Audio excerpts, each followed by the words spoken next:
Hi, everyone. Good of you to tune in. You're here to learn the difference between this and this. This short film welcomes you to consider your experience reading a graphic novel and how it may differ from reading a regular novel. When you read a regular novel, your imagination turns words into images in your head. As David Lodge points out, all description in prose fiction is highly selective. Its basic rhetorical technique is synecdoche, the part standing for the whole. In prose description, selected elements in your imagination stand as anchor points, and you fill in the rest. The medium of comics, however, presents us with a different reading experience, a visual reading experience. I'd like to start with Scott McCloud's definition of what comics is. Comics is juxtaposed pictorial and other images in deliberate sequence intended to convey information and or to produce an aesthetic response in the viewer. Juxtaposed means pictures placed next to each other. In terms of a deliberate sequence, we tend to read comics in the same direction that we read prose.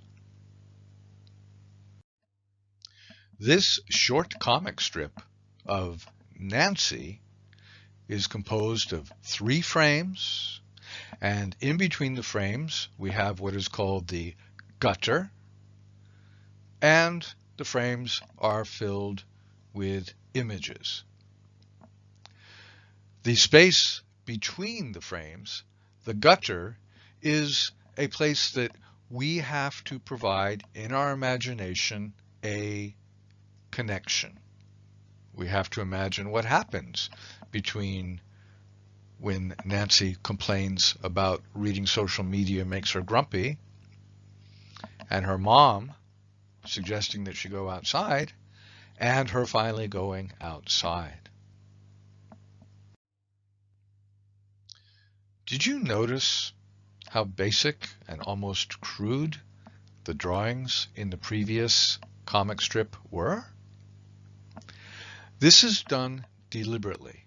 Not only does it save the artist time, but the less detail presented in the face of the character, the more likely we are to empathize with that figure. Look at these two. If you were to be presented with a visual narrative with the picture of Princessa Marta Luisa, it would always and only be about her. However, if you were presented with a face that is less detailed, it could be about anybody, but it also could be about you. It is worth noting that some cognitive psychologists believe that as infants, we see our mother's eyes and mouth first before other details. The image without many details can be an icon, an image used to represent a person, place, thing, or idea, and in this instance we are opposing it to photorealism. So the power of the face creates empathy, and empathy creates involvement. Look at this frame from The Blue Lotus by Hergé, a Tintin comic. The protagonist of the story is sitting more or less in the middle of the frame with his dog Snowy in a rickshaw.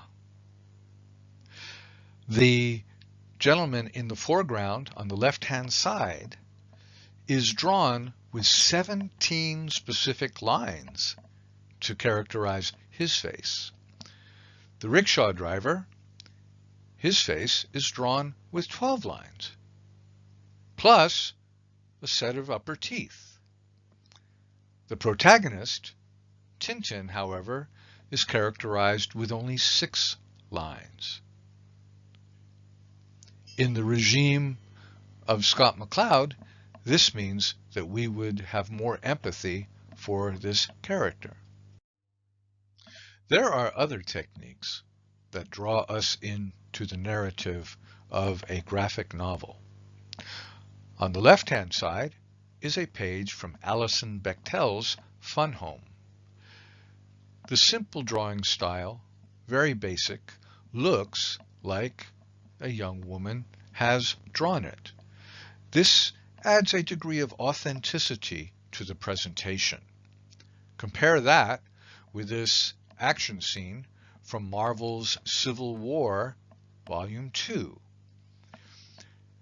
While you certainly can enjoy the lush, vivid array of colors and detail, this page has many more signs of being rendered digitally.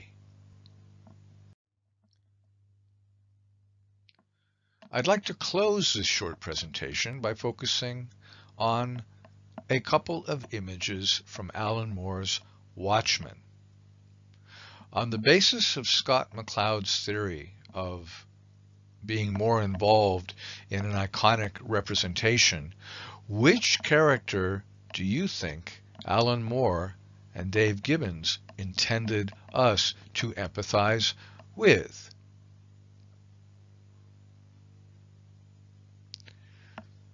I thank you very much for your time and your attention.